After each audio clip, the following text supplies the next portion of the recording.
and welcome to everyone. Thrilled that you all are here, and as we begin this hearing today for my fellow Tennesseans, I want them to know we are certainly keeping them in our prayers as they work through this incredible ice storm that we have had. But I am grateful that you all are here for this hearing. If you were to ask any of my fellow Tennesseans what's wrong with ticketing today, they will not hesitate to tell you that the system feels rigged against them.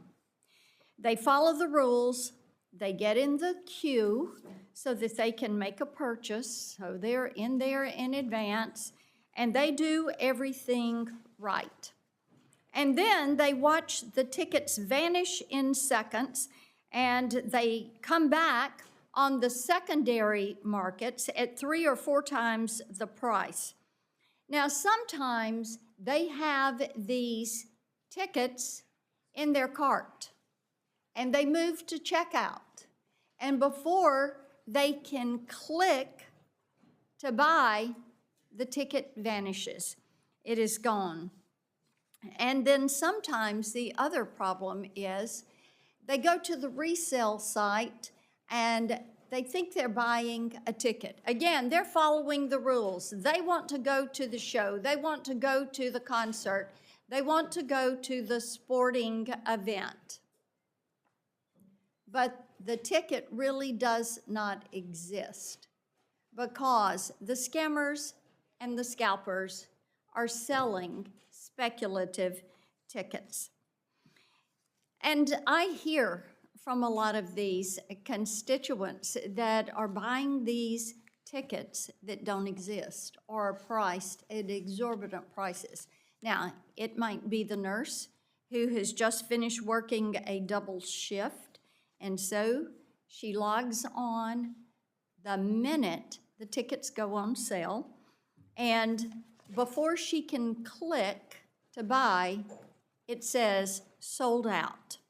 Or maybe it's the dad who has promised their 16-year-old for their birthday they're going to get to go to a concert, the first big concert.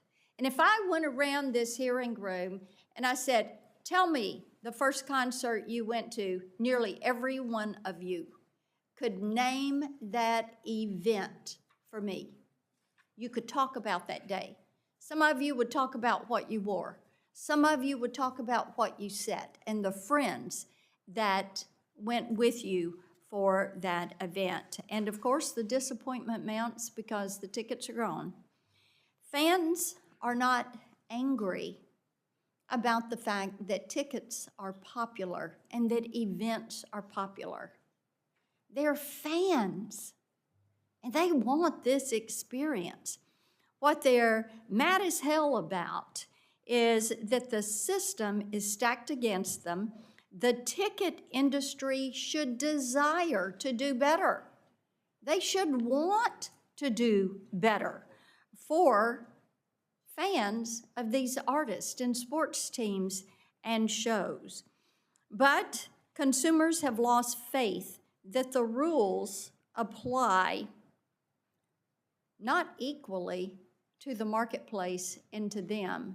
They favor the bots, the brokers, all the bad actors that are in this marketplace.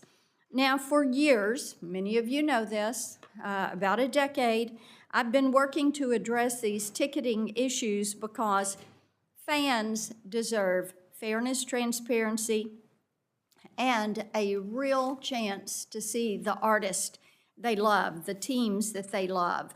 And that is why Congress passed the bipartisan, bicameral, Better Online Ticket Sales Act, the BOTS Act, to stop the use of these automated tools and the other schemes that are cheating consumers, that are circumventing safeguards and undermining trust in the live entertainment marketplace. For years, the FTC failed to use the tools at their disposal to go after the scalpers. And by the way, they didn't have any help from Ticketmaster going after these guys. Now, that changed when President Donald Trump went into office. And he was joined in the Oval Office by my friend Kid Rock, and President Trump issued an executive order on combating unfair practices in the ticketing marketplace. The order specifically urged the FTC to rigorously enforce the Bots Act. Chairman Ferguson immediately answered that call, and I'm pleased that the Bots Act is finally being enforced as intended. There's so much that we are going to discuss today, including the ongoing enforcement action being pursued by the FTC against Live Nation and Ticketmaster. The FTC suit alleges that bad actors routinely bypass ticket limit enforcement measures to buy large blocks of tickets, which were then sold on Ticketmaster and Live Nation's own resale platform. How about that? Going to get you coming and going. Instead of holding these brokers accountable, and by the way, they know that these bad actors are out there, the FTC alleges that Ticketmaster turned a blind eye to these violations and violated the Bots Act simply because Ticketmaster wanted to make an extra buck. They're looking for that extra % on every sale. Over 3 years ago, Mr. Joe Burkhold, the Live Nation president then, sat before me under oath in the Senate Judiciary Committee and said that Ticketmaster does everything in its power to stop scalpers using bots and other means of circumvention from hoarding tickets and harming consumers. If the lawsuit against them is any indication, that is far from the truth. I will tell you this.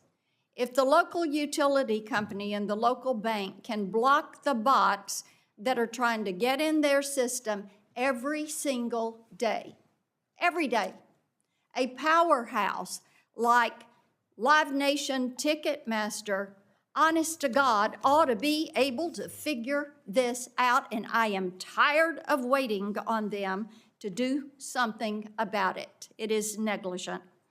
I'm also looking forward to discussing the consumer protection issues specific to the secondary market, like speculative tickets, deceptive URLs, exorbitant resale prices, and a number of other issues addressed in legislation that this committee has worked on for years. Here in Congress, we're going to continue to fight for the fans and for the artists and ensure a fair ticketing marketplace. At this time, I recognize the ranking member for his opening statement.